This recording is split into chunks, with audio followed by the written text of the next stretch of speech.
tuh udah 40 tahun kali, lebih ya, 40, 50 tahun, 40 tahun. Bahkan kenal dari orang tuanya. Tapi terakhir ketemu mungkin sekitar 10 tahun yang lalu, berbeda. Berbeda. Itu iya, berbeda, kehidupan yang berubah itu semuanya karena Tuhan.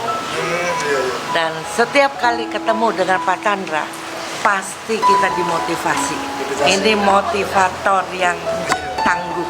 Itu membuat kita merasa dibangun, kita mencari Tuhan. Luar biasa, kepribadian yang beda, luar biasa. Ya.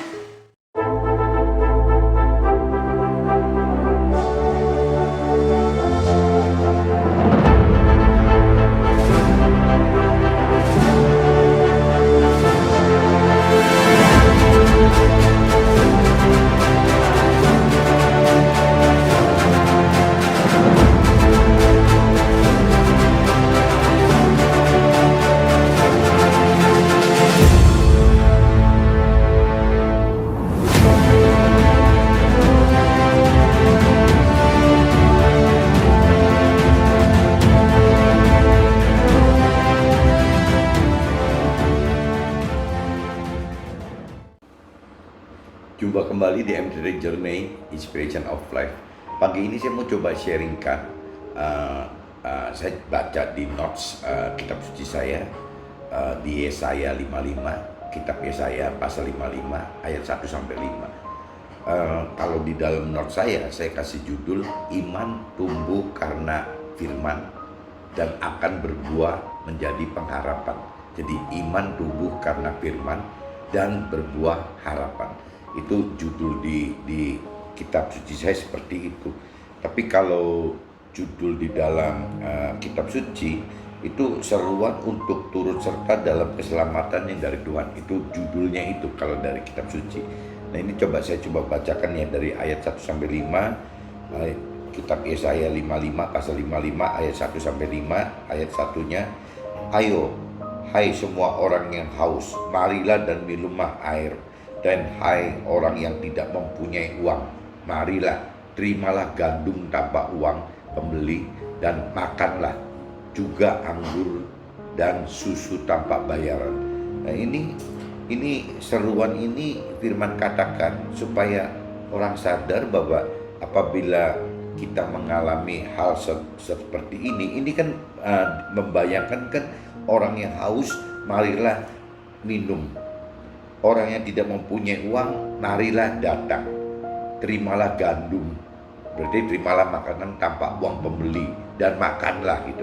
Yang apa? Berarti orang yang tidak punya uang datang dikasih dan makanlah gitu. Juga bahkan dikasih anggur atau susu tanpa bayaran. Nah ini kalau saya impresikan ayat 55 pasal 55 ayat 1 ini kan saya bayangin dalam kondisi krisis gitu. Orang dalam kondisi krisis ya akan mengalami seperti ini. Tidak jauh-jauh dengan krisis ekonomi karena pandemi COVID 2020 ini gitu. Ini kan sudah berasa sekali dari mulai awal tahun kan, dari awal tahun kuartal pertama, kuartal kedua, mulai sampai hari ini gitu. Mulai kerasa sekali, bahkan dampaknya kalau pemerintah tidak ngambil langkah tepat, ini otomatis semua akan kena semua gitu, masyarakat ini akan kena semua. Untung kita punya pemerintahan yang bagus, yang kuat, yang bersih, sehingga secepatnya pandemi COVID ini yang akan berdampak kepada krisis ekonomi, pemerintah berusaha mati-matian untuk atasi itu gitu. Mudah-mudahan bisa terselamatkan. Tapi kalau kembali ke firman, justru momen-momen seperti inilah, momen krisis ini, sehingga kita mengalami tadi serba kekurangan itu, Tuhan bilang datang kemana? Ya datang ke Tuhan gitu. Datang ke Tuhan kemana? Ya ke firman Tuhan itu, startnya dari situ. Nah ini saya coba lanjut ke ayat 2-nya dulu. Mengapakah kamu belanjakan uang untuk sesuatu yang bukan roti, dan upah jerih payahmu untuk sesuatu yang tidak mengenyangkan?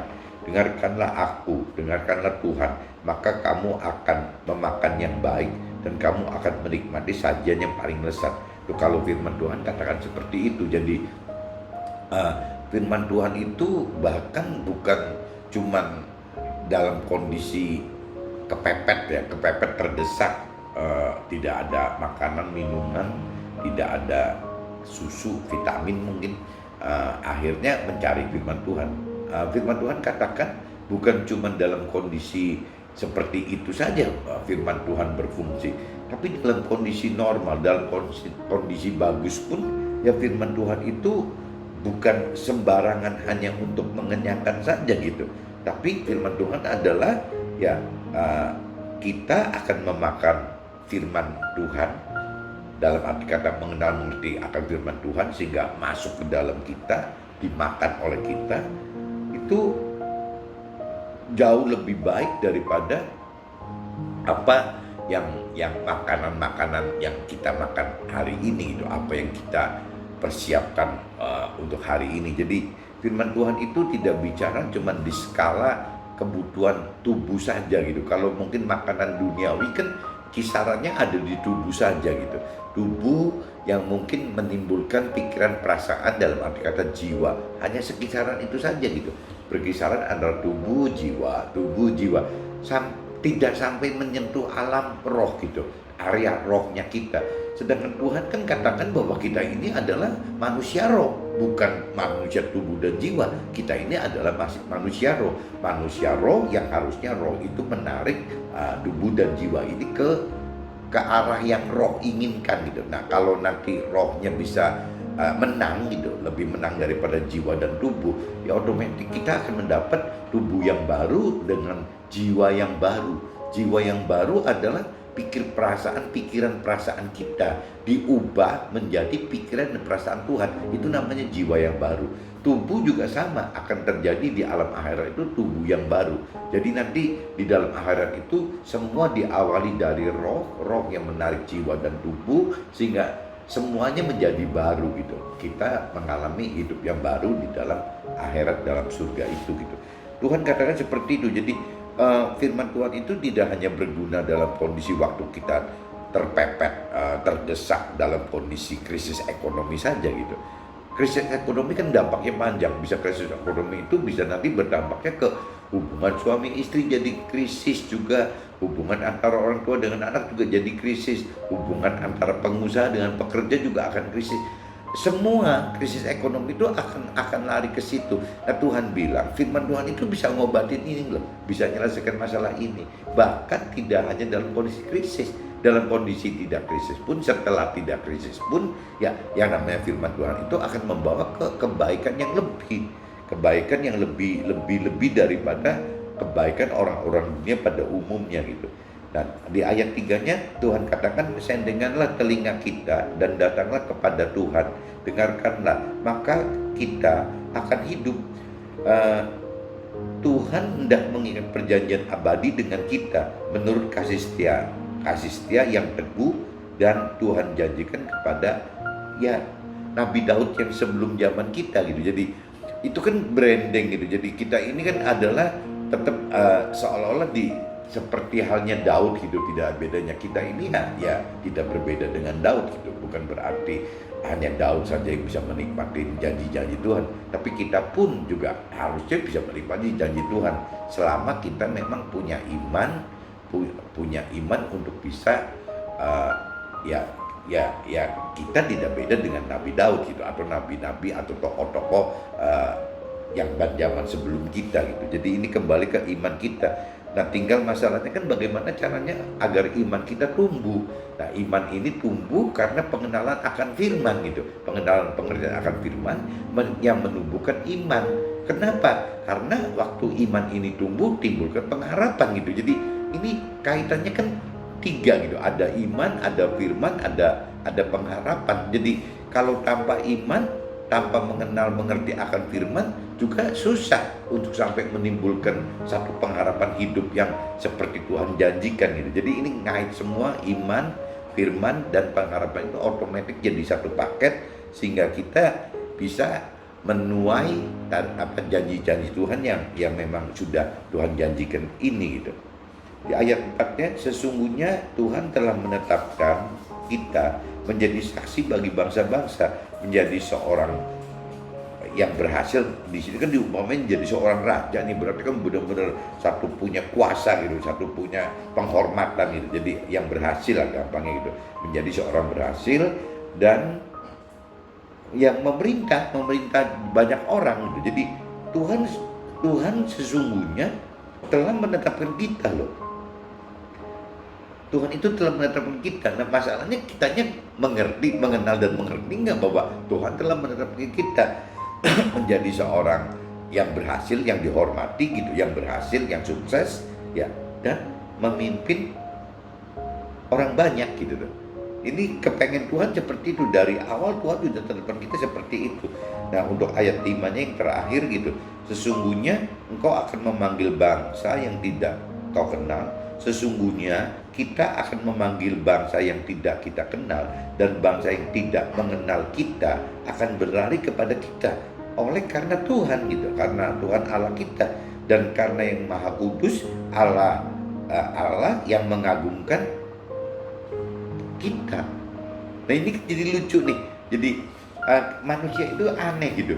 Kadang-kadang manusia itu mau diagungkan oleh manusia lagi gitu. Jadi manusia akan diagungkan oleh sesama manusia. Nah, kalau manusia mengharapkan diagungkan oleh manusia, timbulnya kesombongan gitu. Jadi malah nggak benar. Manusia itu akan diagungkan oleh Tuhan, bukan oleh manusia gitu. Jadi karena perbuatan manusia, maka Tuhan mengagungkan kita gitu. Apa sih yang bisa mengagungkan kita gitu? Ya karena kitanya apa? Jadi kitanya sudah menabur, mengagungkan Tuhan, memuliakan Tuhan, otomatis kita menuai pengagungan, pemuliaan yang dari Tuhan gitu. Kan firman Tuhan kan selalu ada tabur tuai gitu. Jadi selalu apabila kita memuliakan, mengagungkan Tuhan, harusnya kita juga menuai diagungkan dan diagungkan dan dimuliakan. Tapi oleh Tuhan loh, bukan oleh manusia. Karena tabur tuainya kan dengan Tuhan. Ada perjanjian di kitab suci Nasrani itu jauh lebih jelas gitu. Ya kitab suci Nasrani kan Alkitab itu dibagi dua. Ada kitab perjanjian lama dan kitab perjanjian baru. Ini perjanjian antar siapa gitu? Ya pasti kan perjanjian antara kita dengan Tuhan. Perjanjian antara manusia dengan Tuhan gitu. Nah dengan perjanjian seperti ini kan sudah jelas apa yang Tuhan janjikan kan ada semua. Syarat-syarat untuk menuainya ada semua. Nah salah satunya itu kan ada prinsip tabur dan tuai kalau di dalam Tuhan gitu. Jadi apabila hati kita berminat dan kita mengagungkan dan memuliakan Tuhan gitu, otomatis kita akan menuai gitu keagungan, diagungkan dan dimuliakan oleh Tuhan. Bukan kita mengagungkan dan memuliakan Tuhan terus diagungkan dan dimuliakan oleh manusia, kan tidak. Kan kita taburnya kan ke Tuhan, bukan ke manusia. Kalau kita menaburnya, kita mengagungkan, kita mengagungkan manusia, memuliakan manusia. Apakah dijamin gitu? Ada tuaian balik bahwa kita akan dimuliakan, diagungkan sama manusia. Kalaupun benar kita menabur ke manusia, keagungan dan kemuliaan, kita berbalik diagungkan, dimuliakan oleh manusia, nanti jadi malah sombong, malah nggak benar gitu. Jadi kita mesti sadar bahwa kita ini hanya satu-satunya itu punya tujuan hidup adalah mengagungkan dan memuliakan Tuhan. Sehingga Tuhan mengagungkan dan memuliakan kita. Tuhan, bukan manusia. Kalau Tuhan mengagungkan kita nggak mungkin jadi sombong gitu. Ya karena kita memang ada di dalam Tuhan. Ya kita cuma merasa ada damai sejahtera, sukacita gitu. Yang berlebih karena memang kita bisa mengagungkan dan memuliakan Tuhan. Kuncinya itu loh. Jadi jangan sampai dibalik seolah-olah kita mengagungkan dan memuliakan manusia dengan harapan kita diagungkan dan dimuliakan manusia. Ini kacau gitu, kacau sekali gitu. Jadi saya ingatkan lagi, pagi ini saya sharingkan bahwa kita memuliakan dan mengagungkan Tuhan sehingga nanti Tuhan yang mengagungkan dan memuliakan kita. Nah, kalau apa sih hasilnya Tuhan mengagungkan dan memuliakan kita? Ya pasti akan ada damai sejahtera yang tidak berbatas gitu, yang memang senang sekali. Kita dipuji presiden kita aja udah senang sekali kok. Kita dipuji gubernur, kita kedatangan kantor kita, kedatangan gubernur aja kita udah senang sekali. Kedatangan wali kota aja udah senang sekali. Kedatangan bupati udah senang sekali. Kedatangan presiden lebih-lebih lagi gitu. Jadi apalagi ini Tuhan loh. Ya Tuhan yang ada di dalam kita. Harusnya pasti ada satu rasa diagungkan, dimuliakan oleh Tuhan, dan pasti dampaknya akan ada damai sejahtera, damai sukacita gitu, yang berlebih gitu dibanding kita kedatangan orang-orang yang agung dan mulia gitu. Ini dengan Tuhan itu seperti itu. Nah ini saya sudah bacakan semua gitu dari ayat 1 sampai 5. Nah saya coba masuk ke dalam catatan saya di kitab suci saya gitu.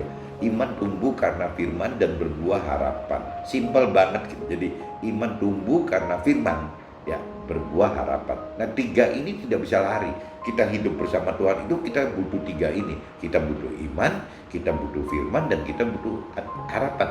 Biasanya begitu kita mengenal firman dan iman, kita mengenal dan mengerti firman, dan kita beriman gitu, beriman percaya kepada Tuhan, automatically harapan kita jadi tumbuh. Kenapa tumbuh? Karena kita jadi tahu gitu apa yang Tuhan janjikan bagi kita. Selama kita tidak mengenal dan mengerti firman, kita tidak mengerti apa janji-janji Tuhan buat kita selama kita hidup ini.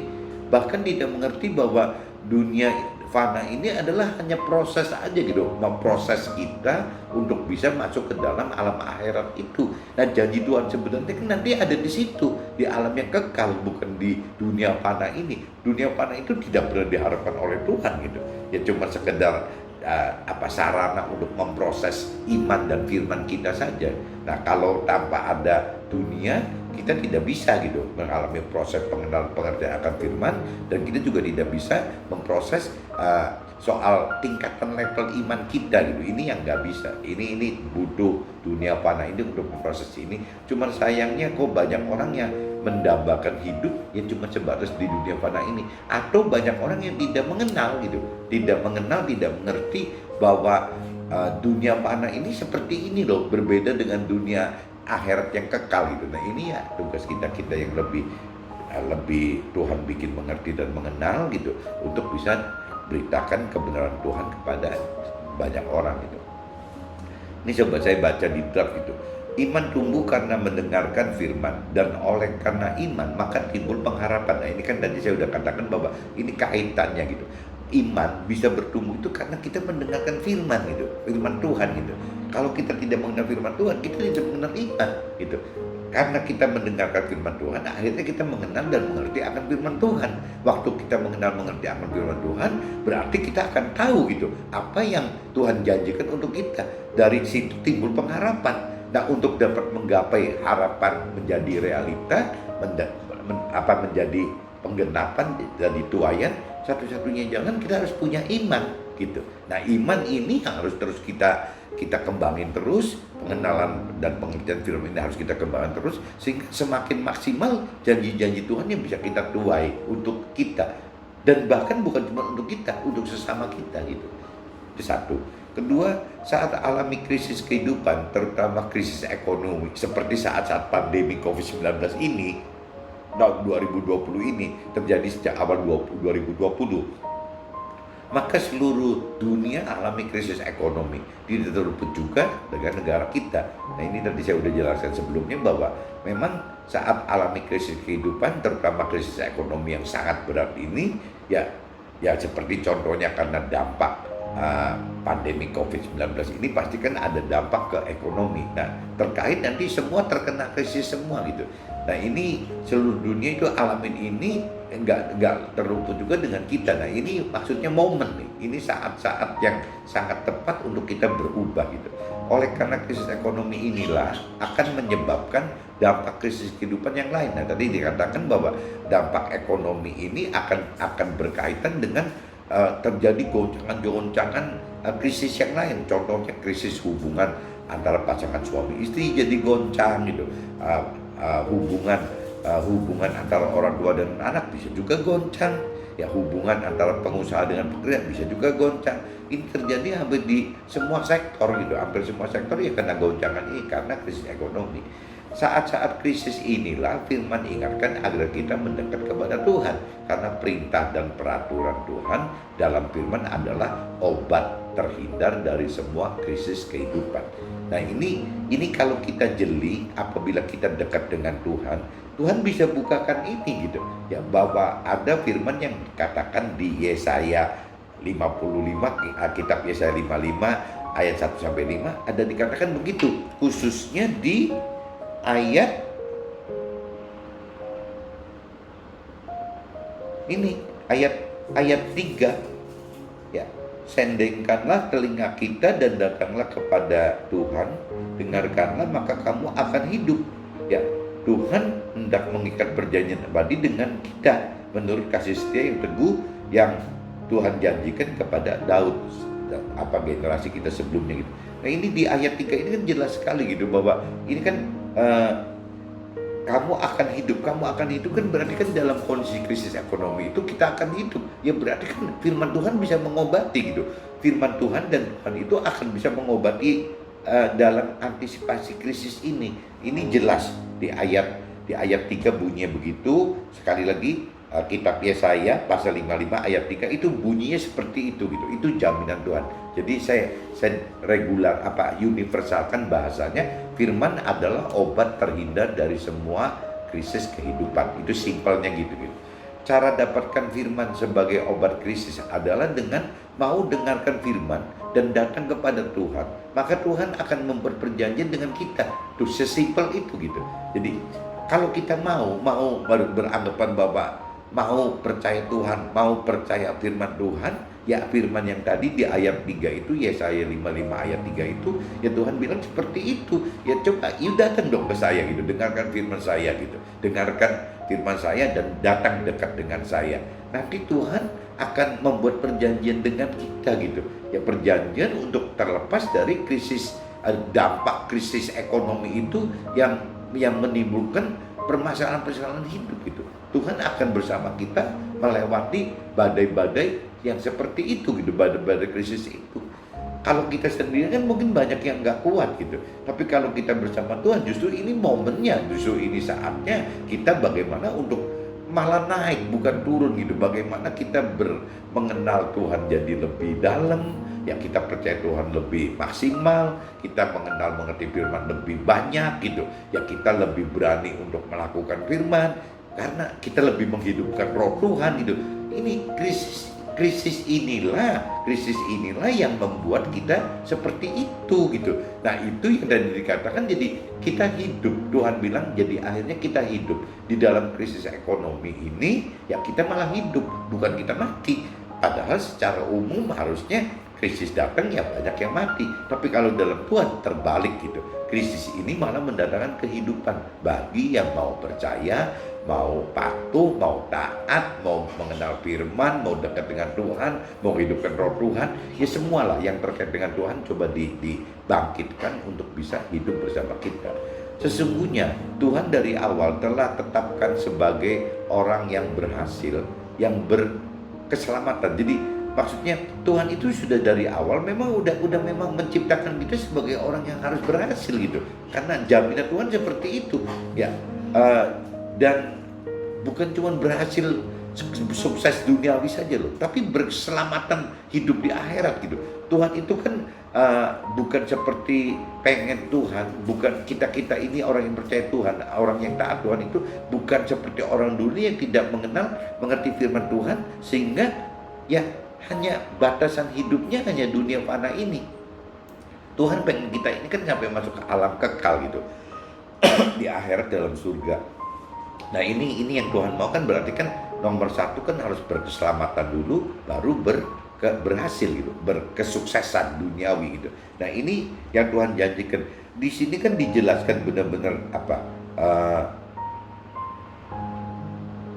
dijelaskan pada ayat 4 ya. Jadi kitab Yesaya 55 ayat yang keempat itu jelas banget loh. Sesungguhnya Tuhan telah menetapkan kita menjadi saksi bagi bangsa-bangsa, menjadi seorang raja. Nah, kalau zaman sekarang mungkin raja apa sih gitu, bukan nggak ada raja kali, ada juga sultan kali. Nah kalau cerita di zaman dulu raja, nah raja itu kan orang yang benar-benar dihormati oleh banyak orang kan, gampangnya gitu. Jadi Sesungguhnya Tuhan telah menetapkan kita menjadi saksi bagi bangsa-bangsa, menjadi seorang yang dihormati orang dan pemerintah bagi dan apa memerintah gitu bagi banyak orang gitu, intinya gitu.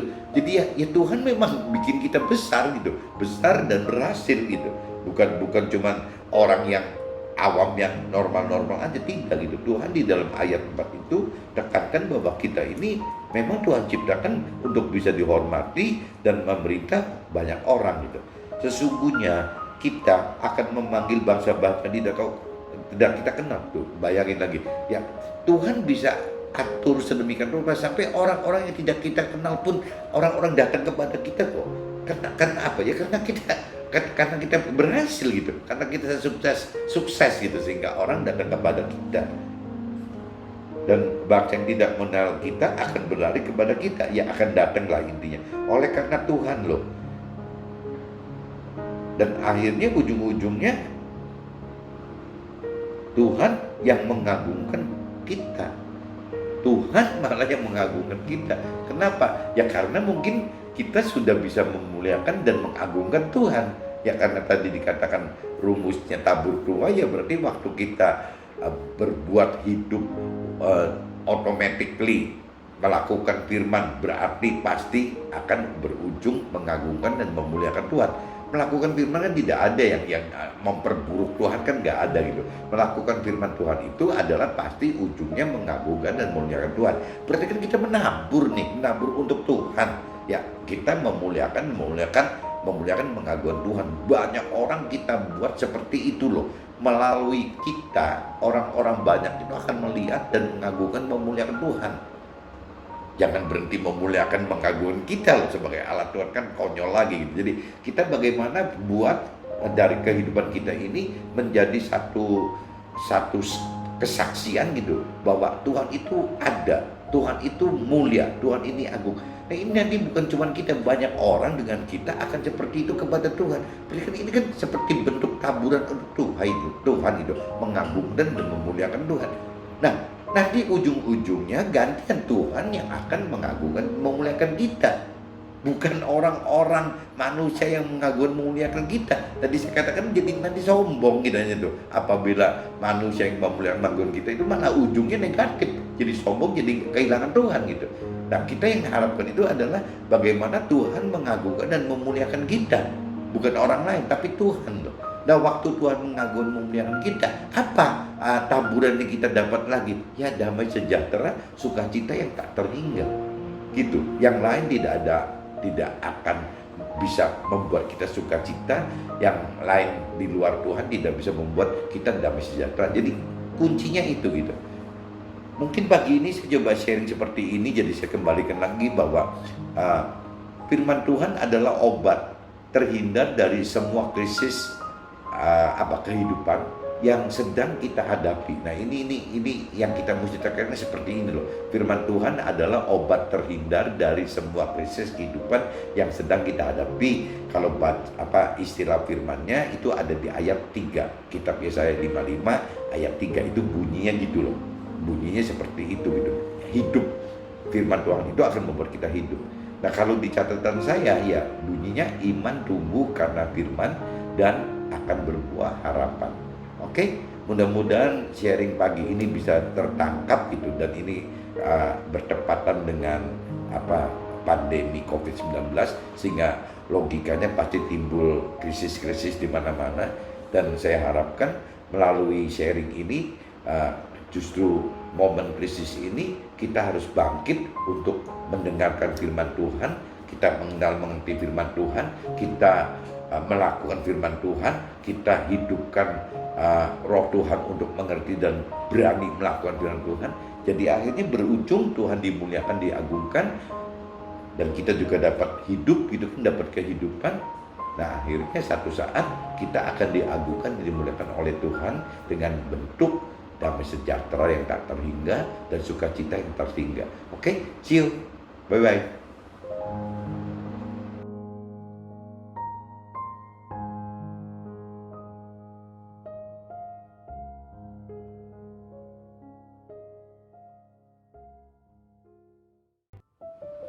1 minute to better life. Sesungguhnya Tuhan ciptakan dan izinkan ujian dan cobaan hidup dalam kita terjadi karena Tuhan mengetahui akan ujung dari keberhasilan kita. Oke?